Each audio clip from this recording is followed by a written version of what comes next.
ದೈನಂದಿನ ಜೀವನದಲ್ಲಿ ನಡೆಯುವ ಪ್ರತಿಯೊಂದು ಘಟನೆಗೂ ಶಕುನಶಾಸ್ತ್ರದಲ್ಲಿ ವಿಶೇಷ ಮಹತ್ವವನ್ನು ನೀಡಲಾಗಿದೆ. ನಮ್ಮ ಸುತ್ತಮುತ್ತ ಸಂಭವಿಸುವ ಕೆಲವು ಅನಿರೀಕ್ಷಿತ ಘಟನೆಗಳು ಭವಿಷ್ಯದಲ್ಲಿ ಎದುರಾಗಲಿರುವ ಆಪತ್ತು ಅಥವಾ ಸಂಕಷ್ಟಗಳ ಮುನ್ಸೂಚನೆಯನ್ನು ನೀಡುತ್ತವೆ.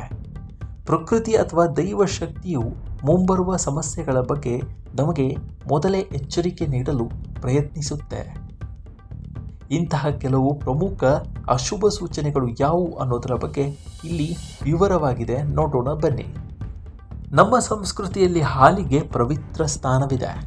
ಕೈಯಿಂದ ಹಾಲು ಜಾರಿ ಬೀಳೋದು ಅಥವಾ ಕಾಯಿಸುವಾಗ ಉಕ್ಕಿ ಚೆಲ್ಲೋದು ಭವಿಷ್ಯದಲ್ಲಿ ಎದುರಾಗಬಹುದಾದ ದೊಡ್ಡ ಆರ್ಥಿಕ ನಷ್ಟವನ್ನು ಸೂಚಿಸುತ್ತೆ. ಇದು ಮನೆಯಲ್ಲಿ ಅಶಾಂತಿ ಮತ್ತು ಜಗಳ ಹೆಚ್ಚಾಗುವ ಮುನ್ಸೂಚನೆಯಾಗಿದೆ. ಮನೆಯಲ್ಲಿ ಪದೇ ಪದೇ ಕನ್ನಡಿ ಅಥವಾ ಗಾಜಿನ ವಸ್ತುಗಳು ಒಡೆಯುವುದು ಅಶುಭ ಸಂಕೇತವಾಗಿದೆ. ಇದು ಕುಟುಂಬದ ಮೇಲೆ ಬರಲಿರುವ ದೊಡ್ಡ ವಿಘ್ನ, ಆರ್ಥಿಕ ಬಿಕ್ಕಟ್ಟು ಅಥವಾ ಮನೆಯ ಸದಸ್ಯರ ಆರೋಗ್ಯದಲ್ಲಿ ಏರುಪೇರಾಗುವುದನ್ನು ಸೂಚಿಸುತ್ತೆ. ಚಿನ್ನ ಅಥವಾ ಬೆಳ್ಳಿಯ ಆಭರಣಗಳು ಕಳೆದು ಹೋಗೋದು ಒಳ್ಳೆಯ ಲಕ್ಷಣವಲ್ಲ. ಚಿನ್ನವನ್ನು ಲಕ್ಷ್ಮೀದೇವಿಯ ಸಂಕೇತ ಅಂತ ಪರಿಗಣಿಸಲಾಗುತ್ತೆ.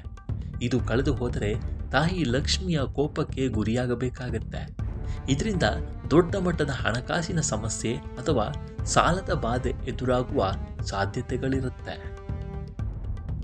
ಮನೆಯ ಅಕ್ಕಪಕ್ಕದಲ್ಲಿ ಅಥವಾ ಬಾಗಿಲ ಬಳಿ ನಾಯಿಗಳು ವಿಚಿತ್ರವಾಗಿ ಅಳುತ್ತಿದ್ದರೆ ಅದು ಮುಂಬರುವ ದುರ್ಘಟನೆ, ಸಾವು ನೋವು ಅಥವಾ ಕೆಟ್ಟ ಸುದ್ದಿಯ ಮುನ್ಸೂಚನೆ ಎಂದು ಹೇಳಲಾಗುತ್ತೆ. ಹಾಗೆಯೇ ಬೆಕ್ಕುಗಳು ಮನೆಯೊಳಗೆ ಅಥವಾ ಚಾವಡಿಯ ಮೇಲೆ ಜಗಳವಾಡಿದರೆ ಅದು ದಾರಿದ್ರ್ಯ ಮತ್ತು ಕೌಟುಂಬಿಕ ಕಲಹವನ್ನು ಆಹ್ವಾನಿಸುತ್ತಂತೆ. ಇನ್ನು ಇದರ ಜೊತೆಗೆ ಮನೆಯ ಅಂಗಳದಲ್ಲಿರುವ ಹಸಿರು ಗಿಡಗಳು, ವಿಶೇಷವಾಗಿ ತುಳಸಿ ಗಿಡ ದಿಢೀರನೆ ಒಣಗಿದರೆ ಅದು ಮನೆಯ ಯಜಮಾನನಿಗೆ ಅಥವಾ ಕುಟುಂಬದ ಸದಸ್ಯರಿಗೆ ಎದುರಾಗುವ ದೊಡ್ಡ ಆರೋಗ್ಯ ಸಮಸ್ಯೆಯ ಮುನ್ಸೂಚನೆ ಅಂತ ನಂಬಲಾಗಿದೆ.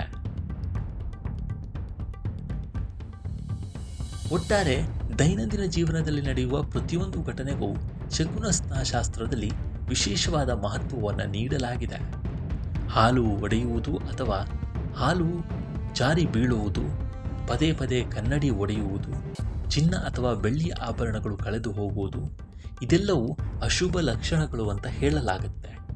ಇಂತಹ ಲಕ್ಷಣಗಳು ಇದ್ದರೆ ಆದಷ್ಟು ಹುಷಾರಾಗಿ ಇರಿ ಅಂತ ಹೇಳ್ತಾ ಈ ವಿಡಿಯೋವನ್ನು ಇಲ್ಲಿಗೆ ಮುಗಿಸ್ತಾ ಇದ್ದೇವೆ. ಈ ವಿಡಿಯೋ ಇಷ್ಟವಾದರೆ ಲೈಕ್ ಮಾಡಿ, ಶೇರ್ ಮಾಡಿ ಮತ್ತು ನಮ್ಮ NCIB ಚಾನಲನ್ನು ಈ ಕೂಡಲೇ ಸಬ್ಸ್ಕ್ರೈಬ್ ಮಾಡಿ. ನಮಸ್ಕಾರ.